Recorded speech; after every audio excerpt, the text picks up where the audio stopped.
ગીર સોમનાથ જિલ્લાનું વડુમથક વેરાવળ અને જિલ્લાની સૌથી મોટી એ ગ્રેડની નગરપાલિકા એટલે વેરાવળ નગરપાલિકા ગણાય છે. પરંતુ તે માત્ર નામની નગરપાલિકા હોય તેવું લાગી રહ્યું છે. વેરાવળ શહેરમાં ઘણા લાંબા સમયથી કોઈપણ પ્રકારની બાંધકામની મંજૂરી મળતી નથી, જેનાથી વેરાવળનો વિકાસ અટકી ગયો છે. મંદીએ ભરડો લીધો છે. નાના મજૂરવર્ગ બેરોજગાર બન્યા છે તો વેપારીઓના નાણાં રોકાઈ ચૂક્યા છે. આનું એક જ કારણ છે બાંધકામની અટકી પડેલ મંજૂરી.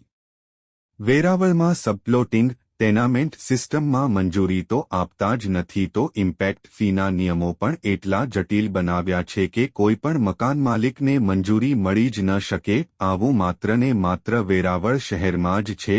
ગીર સોમનાથ જિલ્લાના તાલાલા, કોડીનાર, સુત્રાપાડા કે ઉનામાં આવો કોઈપણ પ્રશ્ન આજદિન સુધી નથી આવ્યો. આ નગરપાલિકામાં લોકોને ઘરબેઠા બાંધકામની મંજૂરી મળી જતી હોય તો વેરાવળમાં કેમ નહીં?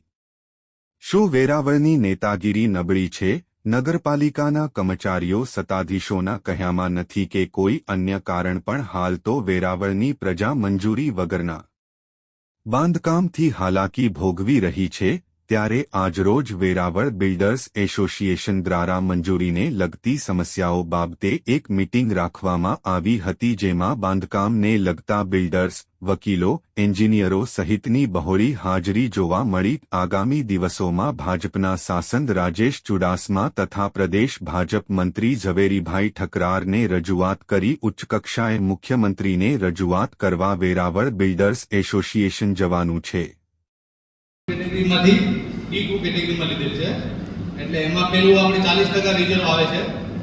એ રસ્તા સહિત મૂકવાનું 40% આપણે જમીન મૂકવાની, પ્લસ અત્યારે જે ઓફલાઈન ચાલુ કરેલ છે તે ફક્ત પીપી ને ટીપી માટે ચાલુ કરેલ છે. તેની ઓફલાઈન પદ્ધતિ પણ અત્યારે ચાલુ નથી, તે પણ 2-2.5 મહિના જેવું સમય લાગશે, પછી ચાલુ થશે. ને ત્રીજા નંબરમાં આપણે ઓજી વિસ્તારનું છે, ઓજી વિસ્તારનું ઝોનિંગ થયા પછી ચાલુ કરવામાં આવશે. એ ઝોનિંગમાં પણ અંદાજે 1.5 થી 2 વર્ષ જેવો સમયગાળો લાગે, જ્યાં સુધી ઓજી વિસ્તારની સંપૂર્ણ કામગીરી બંધ રહેશે. એટલે મુખ્ય રજૂઆતમાં આપણે આ છે, એક તો જૂની પેન્ડિંગ ફાઇલો પ્લસ આપણે ઓજી વિસ્તારનું દ્વારકાની જેમ ચાલુ કરવામાં આવે, ને ત્રીજું આપણી જૂની ફાઇલો છે તેનો નિકાલ કરવામાં આવે. જેમાં બાંધકામ કરવાની ડીપી ટીપી કે ઓજી વિસ્તાર નવા લેઆઉટ પાસ કરવાના બધા જ કામો, સબપ્લોટિંગ વગેરે બધા જ કામો બંધ હોય. જેના હિસાબે આ બિઝનેસ સાથે જોડાયેલા લોકો તો ડાયરેક્ટ પરેશાન છે, પણ ઇનડાયરેક્ટ તો ઘણું બધું છે કે ઇનડાયરેક્ટ ઘણા બધા લોકો આમાં એફેક્ટેડ છે અને એ લોકો પણ પરેશાન છે. આ વાતને ધ્યાનમાં લઈ બિલ્ડર એસોસિએશન,